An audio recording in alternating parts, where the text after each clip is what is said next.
반갑습니다. 오늘 기후위기와 에너지 전환을 가지고 1시간 20분 동안 여러분하고 얘기를 나눠보겠습니다. 마스크를 벗고 하면 좋을 것 같은데 너무 가까워서 어쩔 수 없이 써야 되니까 목소리가 혹시 잘 안 들리면 사인을 보내주시면 제가 조금 더 힘을 내도록 하겠습니다. 고맙습니다. 예, 소개를 해주셔서 제 얘기를 더 많이 들을 수는 없을 것 같고요. 저는 1990년부터 30년 동안 환경 영역에서 활동을 해왔고 주로 과거에는 생태 분야, 백두대간 보건 포함해서 4대강 사업을 할 때에 대해서 대형 활동이나 산안군 간접사업 반대 운동 그렇게 해오다가 그것과 이제 반핵 탈핵 운동을 해오다가 뜻한 바가 있어요. 2012년부터는 지역에서 지역 단위에서 에너지 전환 운동을 하고 있고요. 후쿠시마 사고 이후에 협동조합을 만들어서 지역에서부터 실천하는 게 중요하겠다 싶어서 지금은 지역 단위 에너지 전환 운동을 하고 있습니다. 이건 안 나오나요? 예. 그리고 제가 하면서 이제 지역에서 활동하다 보니까 과거에는 환경부나 주로 중앙정부를 상대했는데 이제 지역에서 활동하는 광명도 마찬가지겠지만 지역의 시민사회에서 활동하는 분들은 아무래도 자기 분야만 하는 게 아니라 관련되어 있는 모든 단체와 네트워크를 해야 되고 때로는 행정하고도 관계를 해야 돼서 그런 지역사회 문제를 같이 해결하다 보니까 어쩌다가 이제 협치조정관이라는 공무원 생활도 한 2년 동안 했었고요. 원평에서 협치 공동의장을 맡고 있습니다. 제가 하는 분야는 그래서 협치와 에너지 분야, 생명 살림 이런 활동을 하고 있다라고 소개를 드립니다. 제가 오늘 강의를 하면서 아마 여러분에게 질문할 시간을 한 10분 정도는 드릴 거고 질문이 많으시면 제가 밤새 같이 들어도 상관없으니까 그래서 12시 10분까지 해서 끝내고 그 뒤에는 10분 내지 20분 동안 일단은 질문 시간을 생각하고 있겠습니다. 근데 제가 강의를 하는 이유와 여러분이 수업을 듣는 이유는 좀 다를 것 같아요. 저는 오늘 소개받아서 기후위기와 에너지 전환에 대해서 여러분들에게 충분히 설명을 드리고 그것을 통해서 여러분이 에너지 강사들이기 때문에 에너지 전환 교육의 역량을 향상시키고 여러분 스스로 에너지 전환 교육에 계획을 수립할 수 있으면 제가 강의한 목적은 충분히 전달되는 건데요.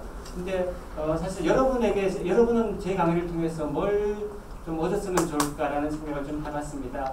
시간이 많으면 뒤에 그림 토의도 하고 여러분이 계획도 좀 짜보면 좋을 텐데 그러지는 못하기 때문에 일단은 역시 이제 여러분은 강사로서 활동을 하면 지역 주민들, 광명 시민들에게 기후위기와 에너지 전환에 대해서 설명을 할 수 있어야 되는 거죠. 제 수업을 듣고 나서 여러분이 제 강의 노트를 활용할 수도 있지만 여러분 방식으로 전환해서 그 강의를 활용할 수 있으면 여러분 수업을 잘 들은 겁니다. 더 나아가서 기후위기와 에너지 전환 관련해서 교육계획을 짜서 지역에서 예를 들면 광명시에서 에너지 관련 교육안을 내왔을 때 여러분께서는 그대로 받아들이는 것이 아니라 내가 수업을 들어봤더니 내가 에너지 관련 공부를 해봤더니 정말 중요한 부분은 이런 거야. 에너지 시민성을 어떻게 깨워줄 것인가 이런 내용들을 여러분이 교육계획을 짜가지고 시민들에게 함께 갈 수 있어야지 된다고 생각합니다. 그래서 여러분은 오늘 제 수업을 통해서 이 두 가지를 좀 얻어가실 수 있으면 좋겠다 싶습니다. 그래서 좀 제가 여러분 강의가 굉장히 빡빡하게 짜 있어서 너무 어렵게 하지 않고 좀 쉽게 설명을 드릴 계획이고요. 보시면서 풀어가면 좋겠습니다. 이제 가장 심각한 우리 지금 현재 상황에서 가장 심각한 건 코로나가 있긴 하지만 더 본질적으로는 기후변화의 문제라고 생각하는데 왼편에 있는 사진은 북극곰이 자기가 발밑 터전인 북극의 빙하가 녹아서 이렇게 피해 있는 상황입니다. 오른편 사진은 언제적 사진일까요? 네, 이번 폭우가 이렇게 장마가 길어지고 폭우가 오면서 우리나라에서도 이제 기후 위기가 남의 일이 아닌 거죠. 떠내려가던 소가 피할 데가 없으니까 지붕이 얼어가는 상황이 발생했고 실제로 많은 가축들이 죽었습니다. 사람들도 죽었고요. 그런 상황이 과거에는 기후 변화 그러면 북극이 빙하가 녹고 북극곰이 죽을지도 몰라라고 했는데 남의 일 같잖아요. 사실 잘 안 와봤잖아요. 근데 지금은 올여름에 극심한 이 장마라든지 또 평소에 없던 태풍이 많이 온다든지 이런 것을 통해서 우리가 이게 피부로 이제 기후 문제가 우리에게 다가왔구나라고 느낄 수 있고 좀 더 절박하게 느끼는 계기가 된 것 같아요. 코로나와 함께 이제 기후 문제에 대해서 심각하게 고민을 하게 된 계기고요.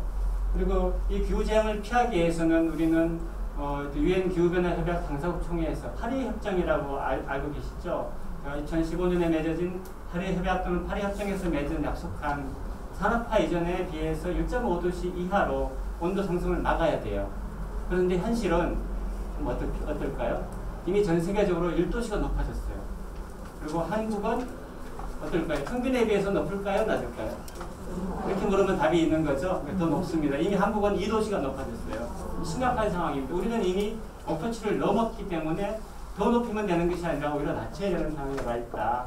그런데 여전히 우리는 그 기후의 문제가 심각해지고 있는 상황이어서 고민이 많이 필요하다는 말씀을 드립니다. 이 사진은 그 북극이 빙하가 녹는데 과거에는 1970년대 말부터 해서 한 30년 정도, 2007년까지 30년 정도, 여기 좀 다리 못하는군요. 30년 정도의 이 밖에 노란색 원만큼의 공간이 있었는데, 그게 30년 만에 안에 지금 초록색 원만큼 줄어든 거예요. 33년 만에. 북극이 빙하가 녹는데 저렇게 30년밖에 안 걸렸어요. 반이 녹는데. 그러면 이제 빙하가 녹으면 이제 그 해수면이 상승하게 되고 그걸로 인해서 바닷가에 있는 나라든 지역이든 삶의 터전이 침수되게 되는 거죠. 그리고 생태계가 파괴되고 이런 문제가 생기는데 더 큰 문제는 앞으로 저것이 또다시 반으로 주는데 또다시 33년이 걸릴까요? 아니죠. 훨씬 더 빠르게 20년 내지 15년이면 제가 반으로 줄게 되고 어쩌면 2100년이 오기 전에 북극의 빙하는 없어질 거라고 예측을 하고 있습니다. 이런 상황이 오게 되면 정말 심각한 문제가 발생하기 때문에 그것을 막아야 되는 우리 숙제가 있는 거죠. 미세먼지, 지금 다시 미세먼지가 왔어요. 제가 강의 자료 만들 때만 해도 미세먼지가 안 와서 자신있게 코로나가 준 뜻밖의 선물이다 이렇게 얘기를 하려고 했는데 코로나가 1단계로 낮아지니까 미세먼지가 높아졌는지 아니면 중국이 코로나를 다 퇴치했다고 선언하면서 산업을 다시 가동하니까 그런지는 모르겠습니다만은 사실은 올 봄에는 우리가 정말 몇 년 만에 숨쉬고 살만 했죠. 그런데 뜻밖의 미세먼지 때문이 아니라 코로나 때문에 마스크를 써야 되는 참 아이러니가 있긴 했는데 그래도 우리는 맑은 하늘을 볼 수 있었어요. 몇 년 만에. 근데 그것을 원인을 분석했더니 실제로 그 다른 요인이 없었던 거예요. 과거에 비해서. 가장 큰 부분은 중국에서 오는 미세먼지가 한 50%가 돼요. 중국으로부터 중국의 산업이 스톱되니까 이제 미세먼지가 들어왔고 또 나머지 50%는 우리나라에서 발생하는데 우리나라에 어떤 현상이 일어났죠? 그러니까 코로나가 심각해지니까 일처럼 못 나가게 되고 공장이 문을 닫았어요. 그러니까 석탄화력발전소가 안 돌아간 거죠. 미세먼지를 가장 많이 내뿜는 석탄화력발전소가 문을 닫고 또 우리가 다 재택근무를 하잖아요. 어떤 현상이 벌어지죠? 차를 덜 가지고 나가야 되는 거죠. 그러다 보니까 경유차에서 나오는 이 미세먼지도 줄어들게 되면서 결과적으로 올 봄에 우리가 맑은 하늘을 볼 수 있었어요. 재밌는 건 히말라야에서 인도에서 히말라야가 30년 만에 처음 보였다는 거예요. 육안으로. 그러니까 그 30년 동안 인도 저 몇 번 가봤는데 정말 이 대기 오염이 심각하거든요. 그런데 이것이 코로나로 인해서 잠시 몇 달 동안 우리 생활을 멈춰갔더니 공장을 멈췄더니 그 심각한 대기 오염이 사라지더라는 거예요. 미세먼지가 사라지더라는 거죠. 이런 문제도 이 원인은 결과적으로 석탄화력발전소나 이렇게 이 차량에서 내뿜는 이런 것이 나오는 거죠. 결과적으로는 에너지 문제라는 거죠. 앞에서 설명드렸던 이 기후변화의 문제는 당연히 에너지, 그 중에서 석탄화력발전소, 이 탄소 경제에서 나오는 거고 미세먼지조차도 우리 에너지를 너무 많이 사용하기 때문에 발생했다면 그 대안은 우리가 이미 올 봄에 확인한 거죠. 에너지를 줄이는 방법. 그렇지만 경제를 멈추지 않고 에너지를 줄이는 방법이 있어야 되니까 그것은 바로 에너지 전환을 하는 거라고 생각합니다. 이거는 아시죠? 우리가 9년 전 후쿠시마에서 핵발전소가 4개가 터졌어요. 그리고 지금도 여기 이제 처치를 못하고 있잖아요. 그때 오염되어 있던 방사능 오염수를 바다에다 버리냐 마냐 가지고 지금 전 세계와 일본이 싸우고 있습니다. 근데 버릴 수밖에 없을 거예요. 방사능 오염이 계속 나오고 있는데 그래서 보관할 수가 없기 때문에 결과적으로 그것이 재앙인지 알고 그 재앙이 일본 사람들이 가장 먼저 피해를 보겠죠. 하지만 어쩔 수 없는 상황이 발생하는 거죠. 한번 터지면 답이 없는 거예요. 그러니까 1986년도에 체르노빌에서 구소련 체르노빌에서 원자력발전소가 처음으로 대규모 사고가 났는데 그때 벌써 30년이 지났잖아요. 아직도 그 지역에서 이렇게 방사능이 너무 심해서 사람이 들어갈 수가 없고 또 백혈병과 암 환자들이 나오고 있습니다. 실제로 우리는 잘 모르지만 여러분 한 34년이니까 지금 40대 초반에 계신 분 손 들어봐주세요. 40대 초반. 네. 여러분께서는 특히 건강에 신경을 많이 쓰셔야 돼요. 갑상선 부분에 신경을 많이 쓰셔야 돼요. 그러니까 이때 5살 남짓한 한국의 소녀들이 시간이 지나면서 갑상선 암을 많이 걸리고 있어요. 그때 체르노빌에 방사능이 한국에 왔거든요. 근데 우리는 안 올 거라고 믿고 대처를 하지 않았죠. 근데 유럽은 이미 그 당시에 모든 그 시기에 있었던 채소들을 다 폐기했어요. 우리는 다 먹은 거죠. 이런 상황이 있는 거죠. 그래서 여러분이 겁주는 것이 아니라 실제로 조심을 하셔야 됩니다. 그런데 우리가 고민스러운 건 핵발전소 사고는 이 핵 또는 원자력 발전소 수에 비례합니다. 역사적으로 증명이 됐어요. 역사적으로 1990년대를 기준으로 발전소가 가장 많은 나라가 어디였을까요? 찍어보세요. 아주 쉬운. 우리나라는 그 정도는 아니고요. 일본은 네 번째로 많은 나라입니다. 예, 미국입니다. 당시 미국이 가장 많았는데 역사적으로 원자력 발전소 사고가 가장 심각한 수준으로 났던 것이 1979년 드리마일 아일랜드에서 있었던 드리마일 섬의 그 원전이 이 바깥으로 터지지는 않았고 노심이 녹았어요. 원자력 발전소 안이 싹 녹아내렸는데 그것이 바로 일본 후쿠시마로 가기 전 바로 전 단계였어요. 그래서 사람들이 원자력이 위험하구나라는 것을 처음으로 느꼈죠. 그러고 나서 두 번째로 많은 나라가 어디였을까요? 제가 예를 든 나라 중에 있습니다. 구소련인 지금은 그게 어디죠? 체르노빌 그 자체 이 자체가 과거에 소련에 속해 있었는데 지금 러시아 땅은 아니에요. 체르노빌이 세계에서 두 번째로 큰 사고, 실제로 밖으로 터진 첫 번째 사고가 일어났던 거죠. 세 번째로 많은 나라는 어딜까요? 일본은 네 번째로 많은 나라고요. 세 번째로 많은 나라는 프랑스예요. 다행히 프랑스가 비켜갔어요. 그리고 한국은 5번째로 많은 나라예요. 지금은 중국이 더 많아졌을 건데 노후한 원자력 발전소를 우리나라가 5번째로 많이 가지고 있는데 확률상 본다면 원자력 발전소의 수는 사고가 비례한다. 앞으로 사고가 난다면 프랑스 아니면 한국일 가능성이 매우 높다고 보여집니다. 그래서 우리는 경제성 문제를 따지고 있지만 가능하면 빨리 낡은 이 원자력 발전소, 핵발전소를 스톱을 시키는 것이 생명을 지키는 거라고 보여집니다. 사실은 원자력은 이 기후변화와는 크게 상관이 없어요. 이것은 깨끗한 에너지거든요. 그런데 원자력은 위험한 에너지인 거죠. 더러운 에너지가 아니라 위험한 에너지가 한 번 사고 나면 정말 수십 년, 많게는 10만 년까지 관리해줘야 되는 상황이거든요. 그래서 이 원전에서 나오는 폐기물의 핵심 중에 하나가 플루토늄인데 얘는 반으로 줄어드는 시기, 반감기가 24,000년이에요. 반으로 줄어들고 또 반으로 줄어들면 또 그만큼 걸리겠죠. 그래서 10만 년 정도를 관리해야 된다 그래요. 근데 인류의 문명이 시작된 지가 10만 년이 안 되잖아요. 아무도 경험해보지 않은 것을 우리는 30년 또는 40년을 이용하기 위해서 하고 있는 거죠. 그 책임을 우리 다음 세대에게 넘기고 있는 겁니다. 이런 고민도 해야 되는 거죠. 그리고 여러분 밀양 사태를 들어봤을 텐데 밀양 한의 할아버지들이 송전탑을 반대하기 위해서 싸우고 뭐 자살도 하기도 하고 그냥 정말 나치 시위도 하고 뭐 이렇게 하셨는데 이 밀양의 사태가 일어났던 근본 원인은 에너지를 광명 시민이 사용하고 있는 에너지를 광명시에서 만들었으면 우리가 굳이 밀양의 송전탑을 타고 올 필요가 없는 거잖아요. 근데 거기에서 신구리 원전에서 만든 에너지를 밀양을 거쳐서 서울로 올라오고 그 다음에 울진에서 만들어진 에너지를 경기도 가평을 거쳐가지고 서울로 올라오고 이런 거죠. 그러니까 울진, 영광, 부산, 고리는 부산에 있고요. 경주, 월성핵발전소 이런 곳으로부터 또는 멀리 떨어지는 화력발전소로부터 100만 킬로와트에서 많게는 1000만 킬로와트, 1000만 킬로와트는 1기가와트가 100만 킬로와트인데 한 10에서 15기가와트까지 되는 것을 한 곳에 모아서 발전을 하고 얘를 서울과 경기도로 가져오는 거예요. 대규모 이 중앙집중식 에너지 공급 체계가 문제가 있는 거죠. 그러다 보니까 이게 송전탑이 만들어지고 그러니까 이런 사람이 내가 부산으로 가려면 기차를 타든지 아니면 고속도로를 타고 가야 되는 거잖아요. 전기가 부산에서 서울로 오려면 그냥 날아오는 것이 아니라 지금 무슨 와이파이처럼 날라서 오는 것이 아니라 기본적으로 전기가 갈 수 있는 고속도로가 필요한데 그것이 송전선로인 거예요. 불가피한 거죠.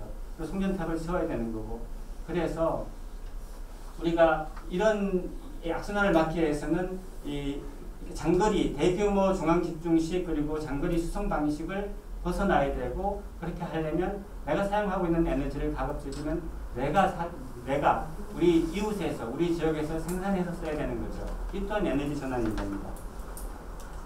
네, 그리고 이쪽에 있는 사진은 제가 여기 가운데 있는 사람이 제일 젊었을 때 30대 초반인데요.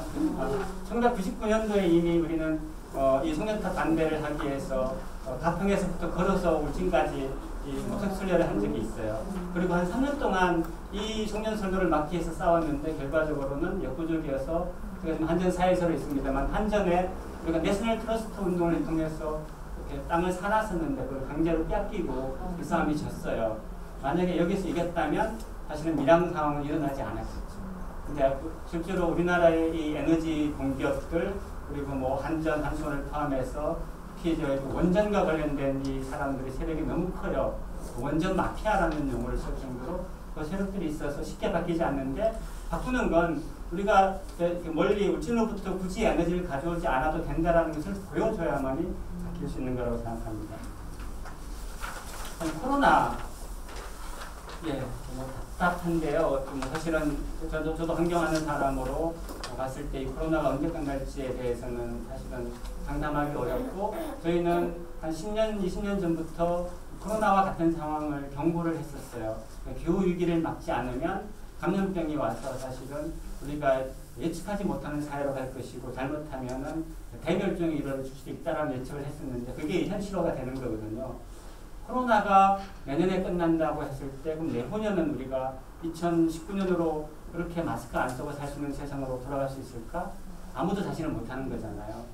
이런 상황이 온 거예요. 이거는 이 코로나를 종식시키려면 기후 문제가 해결되어야 되는 거예요.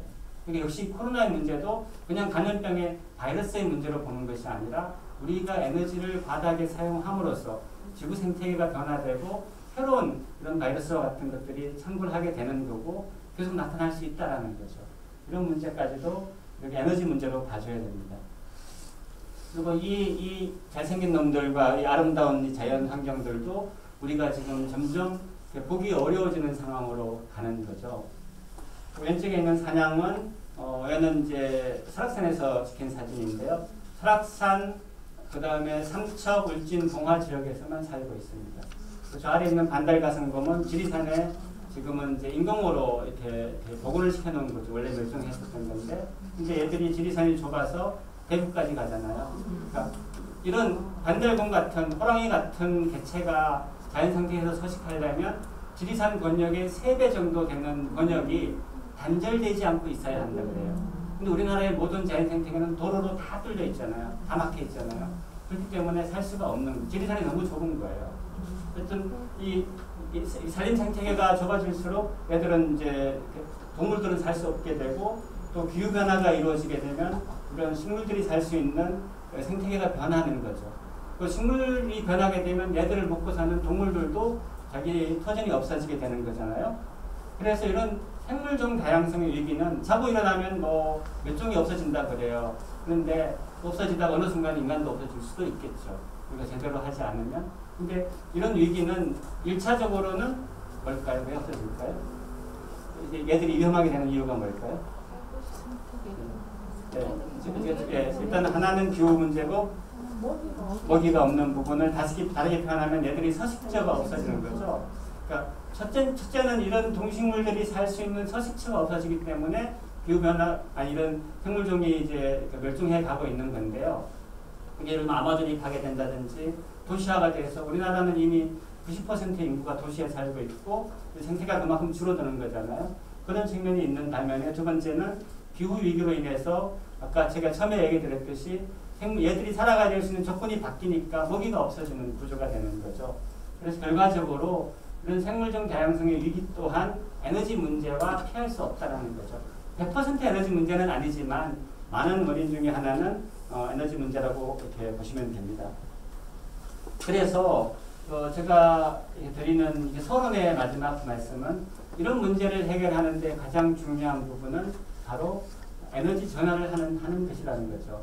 제가 원자력 발전의 대안에 대해서도 말씀드렸어요. 원자력은 비교적 깨끗한 에너지지만 얘를 석탄으로 가면 기후 문제가 생기니까 할 수 없어서 결과적으로는 재생 가능 에너지로 가야 되는 거고 기후 변화의 원인인 화석 연료를 중단하려면 원자력으로 가면 위험하니까 대하는 재생에너지로 가야 되는 거죠. 미세먼지도 마찬가지고 이것도 역시 이런 그 더러운 에너지, 이렇게 석탄산업에 근거한 에너지를 줄여야 되는 측면이 있는 거고요. 동식물 얘기도 말씀을 드렸고요. 결과적으로 이렇게 우리가 에너지를 전환하지 않으면 이 현재의 문제를 해결할 수 없다라고 보여주는 거고요.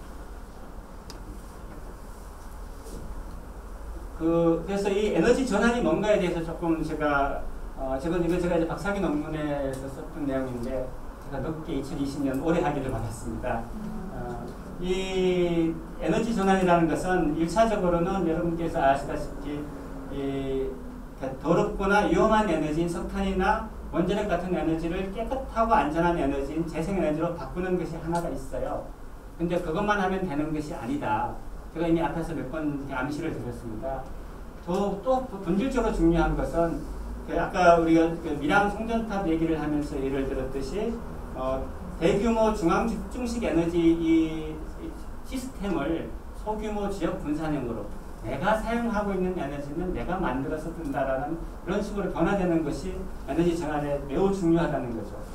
또한 여러분 이제 차 끌고 밖으로 나가시면 아니면 주말에 어디 놀러 가려고 하면 차가 엄청 막히잖아요. 저는 이제 강원도 삼척이 고향인데 강원도 가려고 하면 정말 보통 인내력을 가지지 않아 주말 차 끌고 못 가게 되는데요. 그런데 그렇게 강원도 영동고속도로가 막히니까 제2영동고속도로를 뚫었어요. 예를 들면 중부고속도로가 막히니까 제2중부고속도로를 뚫었어요. 차가 안 막히고 싱싱 가던가요? 아니죠. 교통학자들이 얘기하기를 아무리 도로를 넓혀도 차가 늘어나는 속도를 따라갈 수가 없다고 합니다. 방법은 도로를 줄여야 되는 거죠. 늘리는 것이 아니라 도로 다이어트를 하고 다른 수단을 만들어야 이 차량 문제, 교통 문제를 해결할 수 있듯이 에너지 문제도 우리가 아무리 좋은 에너지를 많이 생산한다고 하더라도 태양광으로 100% 하려면 우리나라의 여의도 면적의 수십 배 되는 곳을 다 태양광으로 깔아야 되는 거잖아요. 그건 불가능하기 때문에 우리는 실제로 에너지원을 바꾸는 것 못지않게 중요한 것은 에너지의 기본적인 사용량을 줄이는 거예요. 그래서 사실은 에너지원을 바꾸는 것보다 더 중요한 것은 에너지 사용량을 줄여야 된다. 어떻게 줄일 것이냐? 에너지 효율이 높은 제품을 쓰는 거예요. 여러분들이 가전제품을 살 때 제가 요즘에는 질문을 잘 안 하는데 예전에 한 10년 전만 해도 여러분 혹시 집에 냉장고나 텔레비전 살 때 뭘 먼저 보세요라고 물으면 메이커나 퓨머나 우리 집과 어울리는 거 혹시 에너지 등급을 보고 사시면 손들어 보세요라고 얘기하면 여기는 만원 같아서 안 물어본 거예요. 여기는 이미 교육이 돼 계신 분들이니까. 그런데 사실은 많은 가정에서는 여전히 가전제품을 구입할 때 에너지 효율 등급 1등급을 보는 사람들이 몇 프로 될까요? 20%를 안 넘을 것 같아요. 그런 거죠. 그래서 에너지 효율이 높은 제품을 사용하거나 절대적인 에너지 사용량을 줄이는 것이 정말 중요하다는 거죠. 그런 것, 결과적으로 수요 관리와 전체적인 수요 관리로 바꾸는 것이 공급 중심이 아니라 예를 들면 기존까지 에너지 정책은 2030년에 에너지를 이만큼 쓸 것 같으니까 거기에 맞춰서 발전소를 지었어요. 뭐라 그러면 너네 전기 안 쓰고 촛불 켜고 살래? 라고 도발을 해오는 거죠. 그런데 현실은 그것이 아니라 우리가 지금의 정책은 반대로 2030년까지 우리가 에너지를 이만큼 줄여야 된다고 목표를 정하고 거기에 맞춰서 발전소 수를 줄여가는 정책을 하고 있어요. 그래서 우리가 보통 기상할 때 포캐스팅을 한다 그러잖아요. 기상캐스트 이렇게 해서 앞을 바라보고 정책을 수행하는 방식을 포캐스팅이라고 그러는데 반대로 지금의 에너지 정책은 백캐스팅, 뒤로 가는 거예요. 앞에 몇 년까지 에너지 수요를 예측하고 거기에 맞춰서 발전소를 짓는 것이 아니라 예를 들면 2050년까지 우리는 넷제로를 해야 된다. 탄소 중립을 해야 된다면 2050년까지 모든 석탄화력 발전소를 문을 닫고 모든 경유차와 내연기관차를 폐지해야 되는 것이 답인 거죠. 그게 맞춰서 가는 거예요. 이렇게 정책이 바뀌어가는 것이 수요관리 정책입니다. 그리고 마지막에 있는 부분들은 이제 지역에서 그냥 시장이나 국가에 맡기는 것이 아니라 이 시장은 광명시장 말씀드리는 것이 아니고 경제 구조를 말씀드리는 겁니다. 이 시장 경제나 정부에 맡기는 것이 아니라 지역의 에너지, 여러분 같은 분들이 우리가 에너지 전환 운동을 하기 위해서 함께 계획을 세우고 풀어나가고 지방정부와 함께 거버넌스 체계를 만들어서 함께 해나가는 것이 중요하다는 말씀을 드립니다. 예, 그래서 이제는 조금 더 본론으로 들어가서 그러면 이렇게 제가 얘기한 부분이 다 좋은데 정말 그게 가능할까요? 라는 의문이 들 겁니다. 그런데 실제로 가능합니다. 우리만 어렵다고 생각하고 있어요. 전 세계에 이미 4분의 1 이상 26.2%가 2018년 아마 될 겁니다. 기준으로 이미 재생에너지로 전력을 생산하고 있습니다. 그 4개 중에 하나는. 그리고 그 중에서 많은 부분이 수력이고 그 다음 풍력, 태양광으로 가고 있고요.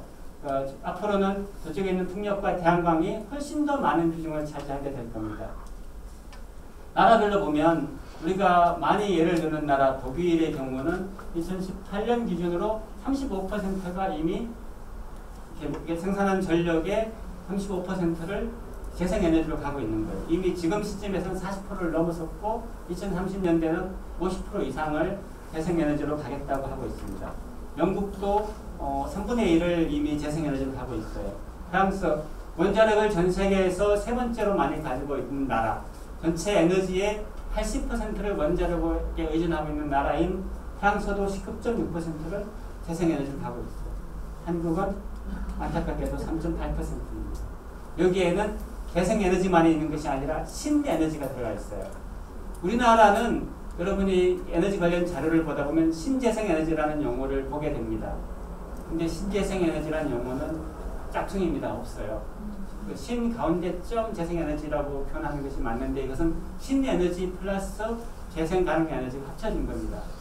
그래서 근데 이 신에너지는 예를 들면 폐기물을 태워서 소각장에서 나오는 에너지를 이렇게 다시 사용한다든지 뭐 이런 것들이 포함되는 거예요. 그렇기 때문에 그리고 예를 들면은 연료전지 같은 경우도 1차 에너지는 그 화석연료를 사용하거든요. 그랬을 때 이런 부분까지 다 포함되기 때문에 3.8%가 매우 미약하지만 이 안에는 진짜 재생에너지가 아닌 것도 있다. 그래서 우리는 분발을 많이 해야 된다는 말씀을 드리고 싶고요. 보면 OECD 국가 중에서 재생에너지 비율이 우리나라는 저 끝에 있습니다. 꼴찌를 차지하고 있는데 지금은 우리가 재생에너지 상공이용 정책을 하면서 조금씩 좀 나아지고 있다라고 보여집니다. 그래서 보시면 이제 우리가 에너지 믹스라고 그래서 정말 가능한가를 봤을 때 이제 전문가들이 예측하는 겁니다. 이제 여기 점선은 2018년 기준인데 2020년에 살고 있잖아요. 그때까지를 보면 이미 석탄의 경우는 이제 정점을 찍고 내려오고 있는 상황이죠. 그 다음에 위에 가스는 앞으로도 계속 가는 것을 예측해요. 왜냐하면 석탄보다 그러니까 화석 에너지지만 석탄보다 비교적 깨끗한 에너지이고 약간의 기저부하를 만들어줘야 되기 때문에 이런 태양광이나 풍력은 24시간 발전을 하는 게 아니라 바람이 있어야 되고 해가 있어야 되잖아요. 그렇기 때문에 가스는 계속 갈 거라고 보고 있고요. 석유는 이제 존재감이 없어지고 있죠. 그 원자력이라는 우리나라에서는 없어서는 안 된다고 생각하는 원자력도 이미 2010년 정도를 기준으로 확 줄고 있습니다. 지금 많이 줄었고 앞으로는 아마 3분의 1 정도 이하로 유지될 거고 2050년 지나면 원자력 발전소를 짓는 나라는 아마 없을 거라고 봅니다. 그것을 나머지를 뭘로 채우냐 하면 그 하이드로는 수력입니다. 그리고 풍력, 태양광 이런 것들로 채우게 되는데 2050년이 되면 전체 에너지의 64%를 재생 가능 에너지로 채울 거라고 예상합니다. 그리고 이 재생 가능 에너지 중에서도 태양광과 풍력으로 48% 우리가 쓰는 에너지 반을 태양광이나 풍력으로 사용할 수 있을 거라고 예측합니다. 이거 따라가야 됩니다. 이걸 못 따라가면 에너지 분야에서도 자립할 수 있는 길이 영원히 없는 거죠. 지금도 석유가 안 나니까 27% 에너지를 수입에 의존하고 있는데 앞으로는 자연이 우리에게 주는 바람도 있고 태양도 있는데 그것을 활용하지 못하면 또다시 우리는 해에 의존할 수밖에 없는 구조가 되겠죠. 또 재생에너지를 하면 좋은 점이 또 있습니다. 일자리가 생긴다는 겁니다. 원자력 같은 기술은 고도로 이렇게 이 기술 집약적인 산업입니다. 그래서 지을대를 제외하고는 운영하는 데는 전문가의 손이 필요한데요. 태양광이나 풍력 같은 경우는 이것이 일상에서 대단히 많은 일자리가 만들어집니다. 노동 집약적인 산업일 수 있는 거죠. 설치하고 관리하고 운영하고 이러는 데 있어서 그래서 이미 여전히 2018년 자료 같은데요. 이미 전 세계적으로 1100만 개의 일자리가 만들어졌습니다. 재생 가능 에너지를 통해서. 그 중에서 노란색 태양광이 한 430만, 440만 정도가 되고요. 두 번째가 바이오 에너지가 한 200만, 그리고 풍력이 한 200만 이런 식으로 해서 이 전체 에너지의 많은 부분을 이게 이 재생 에너지를 통해서 우리는 많은 일자리, 소위 말하는 녹색 일자리가 만들어지고 있다라고 확인되고 있습니다. 그래서 일자리 문제에 대한 고민이 많은데 우리는 이 일자리에 대한 고민을 하기 위해서도 에너지 전환이 필요하지 않을까 싶습니다. 우리나라에 대해서 제가 아침부터 좀 암울한 얘기를 드렸습니다만 노력을 하고 있지 않은 건 아니다. 이제 조금 정신을 차리고 에너지 전환 정책을 쓰고 있습니다. 문재인 정부가 들어와서 바로 다음해 2017년도에 재생에너지 3020 정책을 발표를 했고요. 이게 이렇게 전체의 앞부분에 들어가 있는 내용은 탈원전 에너지 전환 로드맵이에요. 거기에 의하면 2030년까지 우리가 사용하는 발전, 그러니까 전체 1차 에너지가 아니고 발전 부분에 전기가 되는 거죠. 20%를 재생 가능 에너지로 가겠다. 그리고 그 재생 가능 에너지의 많은 부분을 과거에는 이런 폐기물이나 바이오가 많았는데 지금은 태양광과 풍력 중심으로 가져가고 앞으로의 투자는 이 방식으로 가겠다라는 계획을 세웠습니다. 그래서 신규 발전소의 95% 이상을 순수 재생 에너지로 가겠다라는 거고요. 그걸 하기 위해서 에너지 협동조합과 같은 그리고 시민 펀드와 같은 시민 참여 방식을 가져가겠다라는 계획을 담고 있습니다. 그래서 앞으로 이쪽 산업들은 만약에 여러분이 주식을 한다고 생각하시면 이런 쪽에 관심을 갖는 것이 저는 오히려 건전하다 이런 생각을 좀 말씀을 드리고요. 에너지 산업을 확산시키기 위해서라도 그 다음에는 에너지 기본 계획이 있습니다. 매 5년마다 수립하는데 제3차 에너지 기본 계획에서는 앞에서 제가 수요 관리의 중요성을 많이 말씀드렸는데 여기서 보시면 2040년까지 에너지 소비 효율을 38%를 개선하겠다라는 수요 관리 정책을 이제 확실하게 이제 들어갑니다. 그리고 전체 수요의 18.6%를 줄이겠다는 얘기도 합니다. 그러니까 지금은 에너지 사용량이 끊임없이 늘어나고 있는데 이것을 절대량을 줄이겠다는 계획을 가지고 있습니다. 그리고 또 한 측면에서는 재생 가능 에너지 비중을 2030년까지 20%였잖아요. 2040년까지는 30 내지 35%로 늘리겠다. 그만큼 원자력이나 석탄에 대한 의존도를 줄이겠다는 계획을 가지고 있습니다. 마찬가지로 시스템 자체를 분산형으로 바꾸고 또 관련된 산업들도 바꾸겠다는 아직은 조금은 더디지만 큰 방향에서는 우리도 이제 제 길을 찾아가고 있다. 이런 말씀을 드리고 싶습니다. 좀 안타까운 건 우리나라는 국토가 좁아서 그런지 모르지만 우리나라는 크고 빠르고 이런 것을 좋아하다 보니까 이런 에너지 전환 정책도 예를 들면은 재생 에너지로 가려면 제가 소규모 분산형으로 가야 된다고 하는데 여전히 태양광도 엄청나게 넓은 면적의 산을 깎아서 만들고 그러다 보니까 이렇게 국민들의 시선이 좋지 않잖아요. 오히려 전환에 방해가 되는 측면이 있고 풍력 발전도 도심에서는 바람개비 부기가 어려운데 바다에다가 막 8메가면은 8,000kW짜리 발전 하나의 바람개비에 이렇게 8,000kW짜리 발전소를 세우는 이런 대규모 방식을 선호하는 것이 저는 문제라고 봅니다. 주민들이 참여해서 함께 가야 되는데 그것보다는 목표 달성을 중심으로 하고 있는 우리의 정부의 이 관행이 바뀌고 있지 않아서 어려움이 있습니다만 본질적으로는 바른 길로 들어섰다 이렇게 말씀을 드리고 싶습니다. 그 다음에 그린 뉴딜인데요. 그린 뉴딜 실체가 뭔지 여러분 보이세요? 우리 이미경 선생님 그린 뉴딜에 대해서 어떻게 좀 이해가 되시나요? 우리가 하고 있는 그린 뉴딜? 실질적으로 다가오지는 않고 그냥 수소차 이런 거 보는 거 예, 그렇죠. 그린 뉴딜 하면 떠오르는 부분이 수소차, 전기차 뭐 이런 것 같아요. 정확히 보셨어요. 우리나라의 그린 뉴딜은 사실은 그린 뉴딜 정책을 만들려고 해서 만든 게 아니라 원래 한국판 뉴딜을 만들려고 하다가 이제 정의당이나 녹색당 같은 데가 세게 문제 제기를 하고 민주당에서도 지난 총선에서 일부에서 그린 뉴딜을 얘기하니까 대통령이 나서서 그린 뉴딜을 포함하라고 하면서 사실은 이렇게 미완의 그린 뉴딜 정책을 만들었어요. 그래서 내용을 보면 그냥 전체적으로 저탄소 사회로 간다고 하고 있지만 기본적으로는 말씀하신 수소차, 전기차 중심으로 역시 그 대기업을 중심으로 한 이런 경제의 이 전환과 일자리 중심으로 고민을 하고 있는 게 현실입니다. 뒤에 말씀드리겠습니다만 조금 변화되어야 되는 것이고요. 어쨌든 그린 뉴딜 속에서는 이 6번에 있는 저탄소 분산형 에너지 확산이라는 카테고리가 들어가 있습니다. 뭐 신재생 에너지 확산과 전기차, 수소차, 그린 모빌리티. 모빌리티는 얘기는 왜 이렇게 영어를 좋아하는지 모르겠는데 그 이동수단, 차량을 말하는 겁니다. 그래서 경기도는 어떻게 하는지 잘 모르겠는데 서울시 그린 뉴딜 정책을 발표를 했어요. 발표를 했는데 그 내용 속에는 2035년까지 모든 내연 기관차의 등록을 못하게 하겠다. 그러니까 지금 전 내연 기관차 그러면은 이게 그 발전기를 돌려서 가는 그 차 안에 거기에는 뭐 지금 뭐 경유차, 뭐 휘발유차가 다 포함되는 겁니다. 2035년이 지나면 그런 차를 신차를 등록할 수 없는 상황이 발생하는 거죠. 결과적으로는 전기차나 수소차 중심으로 가게 될 텐데 이제 그런 것들을 그린 모빌리티라는 표현을 쓰더라고요. 어쨌든 뭐 그런 것들이 있는 거고요. 그리고 저탄소 녹색 산업을 계속 강조하고 있는데 사실은 저희가 주장하는 용어는 탈탄소 녹색 경제 이렇게 표현을 합니다. 탄소를 낮추는 것이 아니라 저탄소가 아니라 탈탄소로 가야 된다라는 말씀을 드리고요. 그래서 저는 이제 강의를 할 때 우리나라의 그린 뉴딜은 미완의 형태로 남아있다.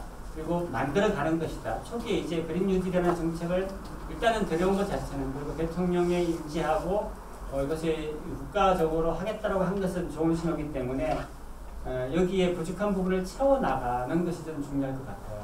그냥 그린 뉴딜이 문제가 있다라고 문제 제기하는 것도 필요하겠지만 그 속에서 부족한 부분이 뭐니까 그것을 채워가자 이렇게 해야 되는 거고요. 그린 뉴딜을 우리가 도입하게 됐던 배경에는 바로 코로나 때문이었잖아요. 코로나로 인해서 경제가 안 돌아가고 일자리가 없어지고 서민들의 생활이 어려워지니까 시작한 건데 근데 제가 앞에서 코로나 얘기하면서 코로나가 내년에 끝날까요? 언제 얼마나 길어질까요? 얘기했을 때 우리가 2019년 이전으로 돌아갈 수 없다라고 본다면 문명이 바뀌게 되는 겁니다. 지금과 같은 세계를 자유롭게 여행하고 그리고 정말 이 자동차에 의존하고 항공기에 의존하고 이런 사회가 아닌 다른 사회가 올 거라고 보는 겁니다. 그래서 단순히 뭐 차를 이런 내연기관에서 수소차로 바꾸는 것이 중요한 것이 아니라 문명 자체의 근본적인 대전환을 전제로 두고 우리가 고민해야 되는 거라고 생각을 하고 있고요.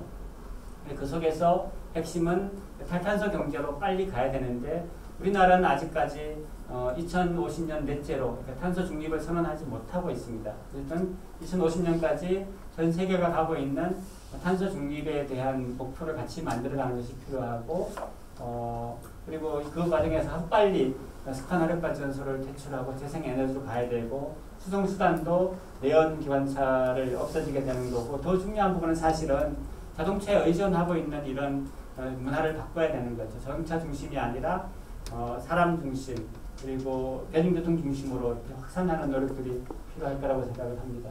그런 방식으로 정책을 수립해야 되고 우리 지방정부와 그리고 이 지방정부와 함께하는 우리 지역의 시민사회에서도 그런 노력이 필요합니다. 저희가 지자체라는 표현을 쓰지 않고 지방정부라는 용어를 쓰는데요. 사실은 지자체는 지방자치단체잖아요. 중앙정부가 권한을 넘겨주지 않게 해서 그냥 단체 취급을 하는 겁니다. 그런데 사실은 자기의 의결권을 가지고 있는 정부이기 때문에 지방정부라는 표현이 맞아서 저는 이제 지방정부라는 용어를 쓰니까 그렇게 이해하시면 좋겠습니다. 그 다음에는 이제 전기요금에 대해서 보면 아마 앞 수업에서 전기요금 관련 얘기를 조금 했다고 들었어요. 그래서 제가 하는 내용에 겹치지는 않을 것 같습니다. 혹시 겹치면 한번 독서반다 생각하시고요. 뭐 이 부분이 많지는 않으니까 일단은 한국의 전력 소비량을 보면 다른 나라 이렇게 이 선진국들 우리보다 이렇게 앞서서 경제 발전을 해왔던 나라들을 보면 전체 규모와 상관없이 전체적으로 이 전기 사용량이 이제 평평해지거나 영국처럼 이제 오히려 줄어드는 추세로 가고 있는데 한국은 2000년에 비해서 지난 20년 동안 2배 이상 늘어났습니다. 그러니까 전기 사용량이 이렇게 빠르게 늘어나고 있는 지금도 증가하고 있는 거의 유일한 나라 선진국 게 우리나라 대한민국입니다. 중국이나 인도는 좀 다른 케이스고요. 어쨌든 선진국의 우리는 경제 규모로 보면 뭐 12, 3위 하잖아요. 그리고 온실가스 배출해서 보면 우리나라가 몇 위죠? 몇 위일까요? 우리나라가 7위 정도 합니다. 뭐 7, 8위 왔다 갔다 하는데 전 세계에서 온실가스를 7번째로 많이 배출한 나라일 수밖에 없는 거죠. 이 모습을 보면. 사실 에너지를 많이 쓰기 때문에 사실은 줄여야 되는데 계속 늘어나고 있는 문제가 있습니다. 전기요금, 여러분 전기요금이 비싸다고 생각하시는 분 손 들어보세요. 전기요금이 너무 비싸서 좀 낮춰야 된다. 없으시죠? 거의 없으시죠? 근데 이 정치권에서는 늘 무슨 일만 있으면 전기요금 깎아주자는 얘기가 나옵니다. 근데 나는 전기요금이 비싸다는 생각을 한 번도 해본 적이 없어요. 제가 쓰는 이 휴대폰 요금 한 달에 한 6만 원 정도 나옵니다. 우리 집 3인 가족인데 합치면 한 15만 원, 우리 아이는 많이 안 쓰니까 15만 원 나오는데 우리 집 전기요금 2만 원 정도 나오거든요. 여러분의 에어컨 틀었는데도 이렇게 3만 몇천 원밖에 안 나와요. 여러분도 아마 비슷할 거예요. 집이 넓으면 한 5만 원 이렇게 내시겠지만 전기요금이 정말 가정에서 부담스러울까? 저는 아니라고 생각합니다. 이게 하나의 일종의 프레임을 만들어서 가는 건데 전기요금이 우리는 산업 중심으로 가면서 전기라는 것은 언제나 값싸고 한 번도 끊이지 않고 정전이 일어나지 않고 공급해야 된다는 뭔가 환상을 가지고 있는 거죠. 그러다 보니까 전기요금을 계속 낮춰야 된다는 생각을 하고 있는데 사실은 우리나라처럼 이렇게 문제가 많은 나라는 별로 없습니다. 보시면 OECD 국가 중에서 주택요금이 우리나라 거의 제일 아래쪽에 있습니다. 캐나다는 수력발전이 아마 많을 거예요. 그래서 밑에 있지만 대체로 우리나라보다 전기요금이 훨씬 비싼 상황입니다. 그리고 소득 대비 본다면 우리가 2000년도 정도에 보면은 이 국민소득이 빨간색인데요. 1223만 원 정도 1인당 GNP인 거죠. 이게 지금 3배로 늘어났습니다. 이런 상황 이게 아니는 잠깐 헷갈리는데 어쨌든 3배 정도로 늘어났는데 그때 전기요금을 보면 20년 전에도 103원이었고 지금도 106원입니다. 똑같은 상황입니다. 여러분이 어렸을 때 지금은 3만 불이고 여기가 만 불이 불러치면 그렇습니다. 지금 만 불 할 때 예를 들면 짜장면 값이 얼마였을까요? 2000년도에 2000년도 짜장면 값이 한 1000원대에서 2000원 정도 했을 거예요. 지금 얼마죠? 5,000원. 그러니까 2배 반 정도가 올랐습니다. 그리고 우리 소득은 3배로 올랐습니다. 전기요금은 그대로 있습니다. 상식적으로 말이 안 되는 거죠. 그러니까 물가 인상분만 반영하더라도 이 정도는 아닐 거라는 거죠. 이것은 인위적으로 요금을 못 오르게끔 낮추고 있는 거고 그 부담을 누군가가 하고 있습니다. 그 누군가는 우리겠죠. 우리는 깎아준다고 좋아하는데 사실은 우리가 그 요금을 부담하고 있는 거죠. 오히려 우리처럼 아끼는 사람들이 전기를 많이 쓰는 사람들의 비용을 부담하고 있을지도 모릅니다. 그래서 전기요금의 원가를 봤어요. 이건 사실 비공개 자료인데 제가 다 받은 자료를 통해서 약간의 수치를 약간 가공을 해서 만들어낸 거고요. 주택용의 경우에는 원가의 70% 정도를 반영하고 있습니다. 우리가 100원을 쓰면 30원은 공짜를 쓰고 있는 거죠. 근데 사람들은 주택용은 비싸고 산업용이 쌀 거라고 생각하는데 그것도 오해입니다. 지난 20년 동안 산업용은 꾸준히 올려서 그 가운데 있듯이 한 90%, 95% 정도까지 갔어요. 근데 이 주택용은 계속 낮추거나 오히려 뭐 여러 가지 제도를 통해서 깎아주면서 오히려 다운되면서 결과적으로 주택용이 훨씬 더 원가를 못 만들고 있고요. 일반용은 주택용과 산업용을 제한 이런 상가 같은 데 쓰는데 유일하게 얘가 100% 정도 조금 넘고 있습니다. 제값을 내고 쓰고 있는 건 일반용밖에 없습니다. 교육용 한 80%, 산업용 95%, 농업용은 무려 32% 내지 33%로 쓰고 있습니다. 그러니까 농민들이 어려우니까 도와주는 건 좋은데 이 전기요금을 지금도 국회에서 이 대농에 대해서 문제제기를 하고 이것을 여당 국회의원이 우리 한전에 사장한데 이게 기업으로 보느냐 그래서 이렇게 기업이라고 얘기했더니 막 호통을 치고 난리를 치더라고요. 이게 인식에서 이 농업용이 얼마나 문제가 있는지를 모르는 거죠. 큰 문제는 정말 개인이 작은 농사를 짓는 상관없는데 그 하우스 농사를 짓고 엄청나게 대규모 농사를 짓는데 원가의 30%짜리를 가지고 그 농사를 짓고 있다는 거죠. 그래서 이 전기가 엄청나게 낭비되고 있는 거죠. 이런 부분. 신야 전력 같은 경우는 한 70%인데 신야 전력의 대부분은 그 대기업에서 쓰고 있습니다. 밤새 돌리는 거죠. 그러니까 결과적으로 신야 전력의 요금이 싼 부분들은 이제 기업을 도와주는 역할을 하고 있는 거죠. 산업용 자체는 95%까지 갔지만 전체로 평균하면 여전히 한 85% 이렇게 되는 거죠. 그래서 나타나는 문제가 전기화입니다. 여러분 인덕션을 쓰고 있는 집이 있으실 거예요. 여러분 원했거나 아니면 내가 이사 왔더니 그냥 인덕션에 가스레인지가 아닌 인덕션에 있네. 깨끗하고 좋네라고 쓰고 있지만 얘는 1차 에너지인 가스를 전기로 바꿔서 2차 에너지로 만들어서 쓰는 겁니다. 2차 에너지로 바꾸면 25%의 전기가 날아갑니다. 근데 이 문제는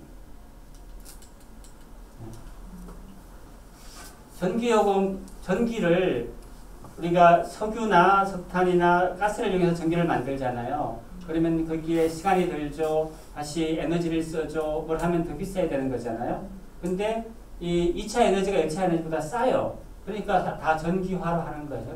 그러니까 다른 에너지를 써도 되는데 전기로 바꿔서 쓰면 오히려 싸니까. 그래서 한전의 김종갑 사장이 인터뷰를 할 때 하도 말이 안 먹히니까 콩을 가공해가지고 두부를 만들었는데 두부값이 콩값보다 싼 게 말이 되느냐라고 이렇게 질문을 한 적이 있어요. 전기가 그런 거죠.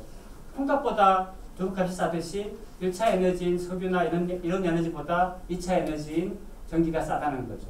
이 문제를 풀지 않으면 사실은 답이 없는 거죠. 우리가 뭐 다른 에너지를 많이 들을 재생에너지라든지 연료전지 같은 걸 하려고 하더라도 요금이 워낙 싸니까 경쟁을 못하는 거예요.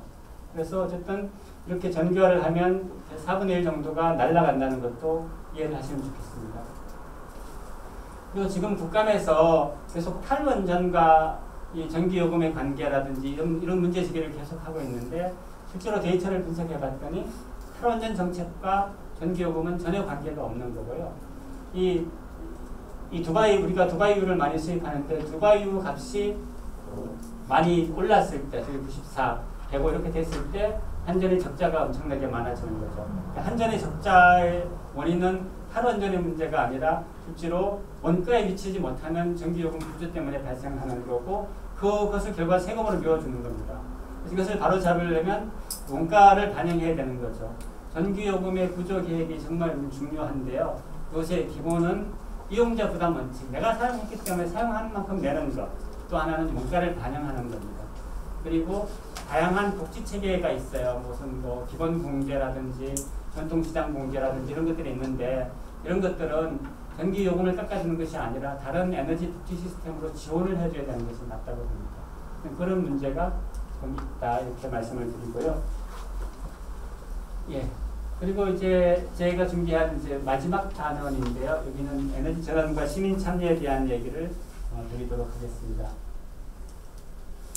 에너지를 전환하면 제가 앞에서 에너지 전환에는 에너지 원의 전환이 기본적으로 있고요. 더럽고 위험한 에너지로부터 깨끗하고 안전한 에너지로 가야 됩니다.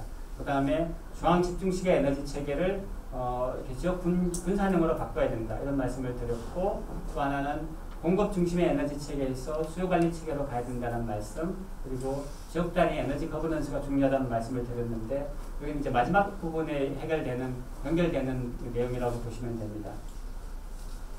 에너지 전환은 에너지원만이 아니라 앞에서 말씀드렸던 그런 내용들이 포함되어야 되는데 네 번째 말씀드렸던 시민 참여형 지역의 에너지 거버넌스를 만들어야 되는 것이 중요하고요.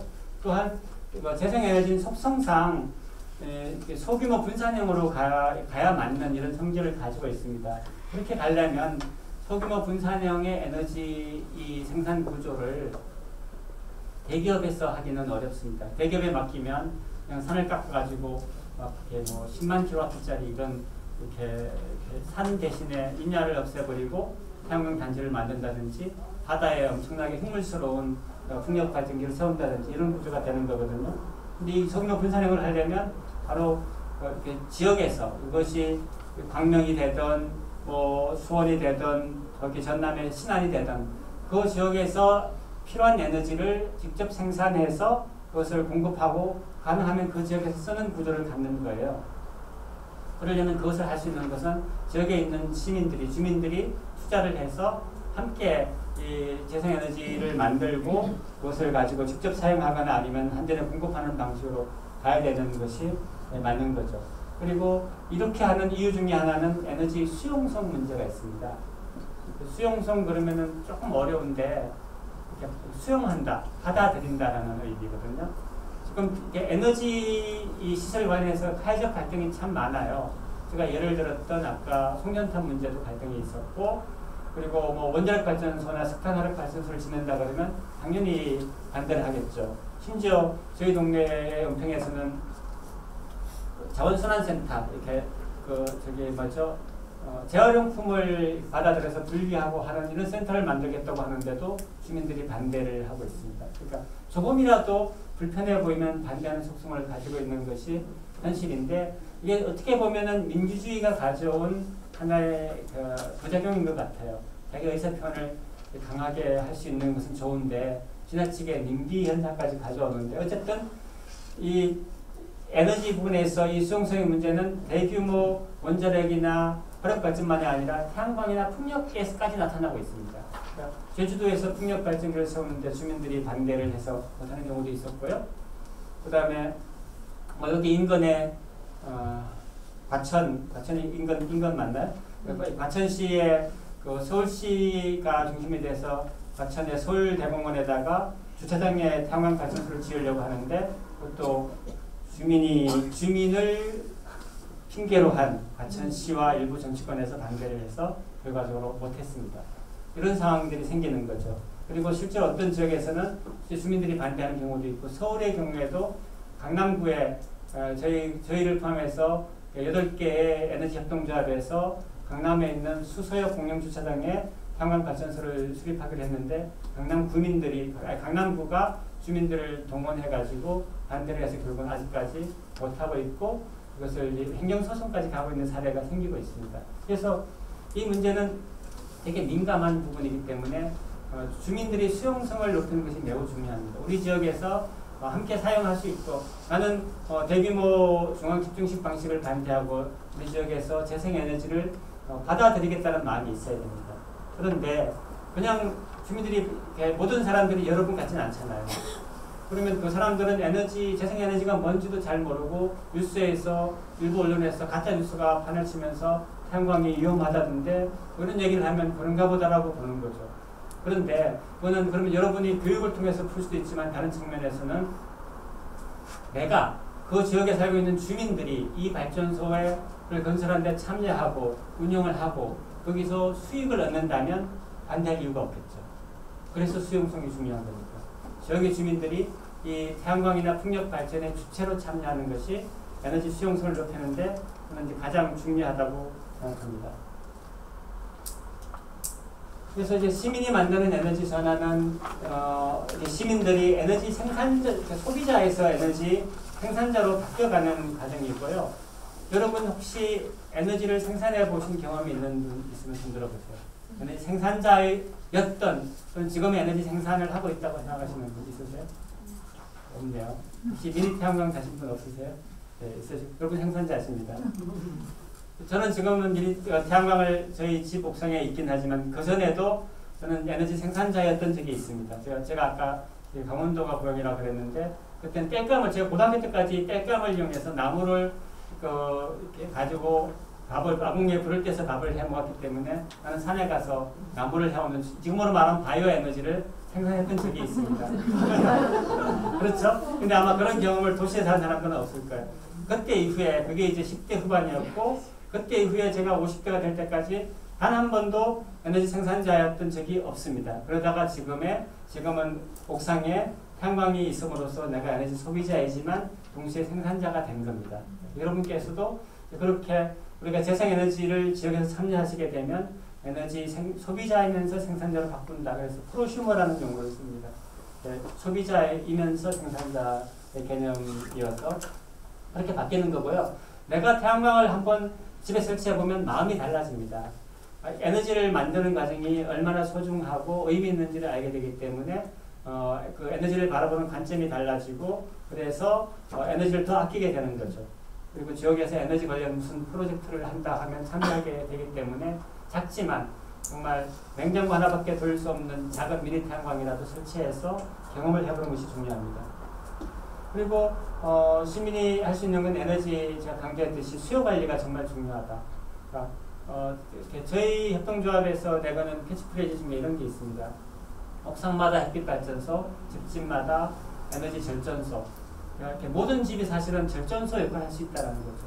내가 절전소라는 것은 발전소처럼 발전을 하지 않지만 에너지를 절감함으로써, 전략함으로써 발전만큼의 효과를 가져올 수 있기 때문에 그 이름을 따서 절전소라고 하는데 여러분께서 에너지 절약에 참여할 수 있는 그런 것들이 중요하겠죠. 누구나 할 수 있는 거고요. 그래서 여러분이 교육을 갔을 때 막 처음부터 막 발전소 지읍시다 이렇게 얘기하면 되게 어려운 거고 여러분이 할 수 있는 일, 에너지 진단을 해드리고 여러분 가정에 얼마나 에너지가 새고 있는지를 찾아드리는 것부터 시작하면 오히려 쉬울 수 있습니다. 그게 컨설팅이 될 수도 있겠고 진단이 될 수도 있겠고 그렇게 통해서 접근하면서 그 다음에 이제 이 재생에너지로 넘어가는 거죠. 예를 들면 이제 에너지 자립마을이라는 것 아마 광명에도 있죠. 에너지 자립마을이 있을 것 같은데 에너지 자립마을을 할 때 보통 한 3년 정도로 하면 첫 단계에서는 에너지 효율 개선, 수요 관리를 먼저 합니다. 그래서 뭐 제품을 바꿔주거나 이렇게 집이 낡았을 때 이렇게 문풍지를 포함해서 뭐 그 창호를 바꾼다거나 이런 냉난방을 할 수 있는 이런 기본적인 효율 개선 사업을 먼저 하고 그 다음에 이제 옥상에다가 발전소를 올리도록 하는데요. 이런 시스템이 필요하다고 봅니다. 그리고 개인으로 하기 힘들기 때문에 마을 단위로, 광명시 단위로 광명에도 에너지 협동조합이 만들어진 걸로 알고 있는데요. 그렇게 광명 자체에서 에너지 협동조합을 만들어서 함께하거나 아니면 이제 교회 에너지 센터와 함께하거나 이렇게 그리고 여러분이 살고 있는 동별로 이런 활동을 해나가는 것이 필요하다고 생각합니다. 그래서 마을 단위에 다양한 프로그램을 만들어서 에너지 시민성, 에너지의 중요성을 인지하고 에너지 전환에 관심이 있는 이런 사람, 실천 활동을 하는 사람들의 이 마인드를 에너지 시민성이라고 하는데 그런 시민성을 높이는 활동을 해주시면 좋겠고요. 그리고 전환의 주체로서 협동조합에 있으면 참여를 하거나 아니면은 뭐 또 다른 협동조합을 만들거나 아니면 마을 공동체 단위로 협동조합을 어떤 공동체 에너지 관련해서 고민을 하거나 그렇게 해주시면 좋겠고 그리고 각 정부의 지방정부나 지방정부라든지 중앙정부에다가 이 에너지 전환에 대해서 촉구하는 역할을 할 수도 있겠죠. 서명을 받거나 정책 제안을 하거나 이런 활동을 할 수도 있습니다. 이제 마지막 슬라이드입니다. 그래서 제가 이제 뭐 보통은 협동조합만을 가지고도 2시간짜리 강의를 하기도 하는데 오늘은 그게 아니기 때문에 딱 한 장만 가지고 마지막에 설명을 드리는데요. 에너지 전환을 하기 위해서 혼자 할 수 있지만 저는 가장 효율적인 방식이 에너지 협동조합이라고 봅니다. 이것은 제가 앞에서 설명드렸던 내용에 가장 잘 어울리는 옷이에요. 시민 참여형이고 시민 주도 방식에 가장 적합한 것이 에너지 협동조합인 거고요. 제가 말씀드린 에너지 협동조합은 에너지 협동조합은 두 가지가 있어요. 기업형이 있고 시민 참여형이 있는데 기업형은 그냥 협동조합은 5명이 모이면 되기 때문에 5명이 모여서 그냥 에너지 생산해서 돈을 벌려고 하는 형태를 기업형으로 한다면 시민 참여형은 어떻게 조합원들을 모아서 함께 에너지 관련 교육도 하고 홍보도 하고 조합원의 힘으로 에너지 전환을 하는 목적으로 하고 있는 이런 협동조합들이 이제 시민 참여형 협동조합인데요. 그래서 이 방식으로 만들어서 가져가면서 지역의 에너지 수용성을 높일 수도 있고 그리고 주민들이 조합원으로 참여하면서 발전소의 운영 주체로도 참여할 수가 있는 거고 또 재원 마련이 용이합니다. 보통 이게 100kW 정도의 그 햇빛 발전소를 하나 만들려면 한 1억 5천만 원, 뭐 적게 1억 한 3, 4천만 원이 들어가는데 어르신들이 노후 자금을 가지고 그 정도 하나 만들 수도 있긴 하지만 그거는 이제 일회성으로 끝나는 거잖아요. 지속적으로 발전소를 만들려면 재원이 필요한데 조합원들이 십시일반 계속 출자를 할 수 있는 구조를 만들어가면 발전소를 계속해서 지을 수 있고 여기서 또 배당도 할 수 있습니다. 뭐 보통 우리 김용현 선생님 계시는 강남 햇빛발전 협동조합을 포함해서 제가 있는 태양과 바람의 공유에도 한 3% 정도 3~4% 정도의 배당금을 주고 있거든요. 그렇게 해서 약간 경제적 이익도 좀 줄 수 있고요. 그리고 중요한 거는 이제 발전 사업자를 넘어서서 지역 단위 에너지 전환의 주체가 될 수 있다는 것이 좀 핵심이라고 봅니다. 그러니까 독일 같은 나라의 경우를 보면 이제 에너지 전환, 재생 에너지의 전체, 그 태양광만이 아니라 풍력까지 포함해서 전체 재생 가능 에너지의 반 정도가 시민 참여형으로 이루어지고 있습니다. 우리나라는 아직 정말 이제 시작 단계에 불과한데 이미 전체 재생 에너지의 반을 태양광이나 풍력의 반 정도를 시민 참여형으로 가고 있고 그 선두에 협동조합이 있습니다. 협동조합이 나서서 제도를 에너지법을 개정하고 제도를 만들고 그다음에 여러 가지 이 과정을 개선하면서 이 재생에너지가 확산될 수 있는 이런 기반을 만드는 거죠. 그리고 이건 한국에서도 지금 서울이나 경기의 경우에 초기에 이제 서울이 좀 먼저 에너지 전환 운동을 통해서 서울시장과 함께 서울시 원전하나 줄이기라는 정책을 만들고 해오고 있는데 지금은 오히려 경기도가 훨씬 더 이렇게 과감하게 해나가고 있습니다. 에너지 선도형 사업도 해가지고 500kW 이런 이 발전소 부지도 제공해주고 배정도 지원해주고 있고 각 시군구 단위의 이 에너지 협동조합을 만드는 것들도 지원해주고 이런 역할을 하고 있는데 어쨌든 이 배경에는 이 경기도에서 활동하고 있는 에너지 협동조합들이 정책을 제안하고 파트너로서 역할을 해왔기 때문에 가능하다고 생각합니다. 제가 2년 전에 아마 2년 전이었을 텐데 여기 와서 이 공간 말고 이사 오기 전에 평생학습원에서 에너지 전환 관련 강의도 한번 한 적이 있었어요. 광명에서 협동조합을 어떻게 만들지 이런 얘기를 드린 적이 있었는데 그리고 이제 협동조합이 만들어졌는데요. 이런 역할들이 저는 매우 중요하다고 생각합니다. 그래서 여러분께서 혼자 실천하시는 것도 중요하지만 여러분은 개인이 아니라 이제 에너지 관련해서 교사로서 역할, 강사로서 역할을 하실 거니까 이런 전반적으로 함께 해나가는 것이 무엇인지를 좀 찾아보고 그 속에서 여러 가지 방법과 교육의 프로그램과 실제로 그냥 말로 하는 강의가 아니라 실제 주민들에게 실제 도움이 될 수 있고 방법을 제시해 줄 수 있는 이런 살아있는 교육을 할 수 있는 분들이 계시면 좋겠습니다. 강의 이렇게 마치겠습니다. 고맙습니다.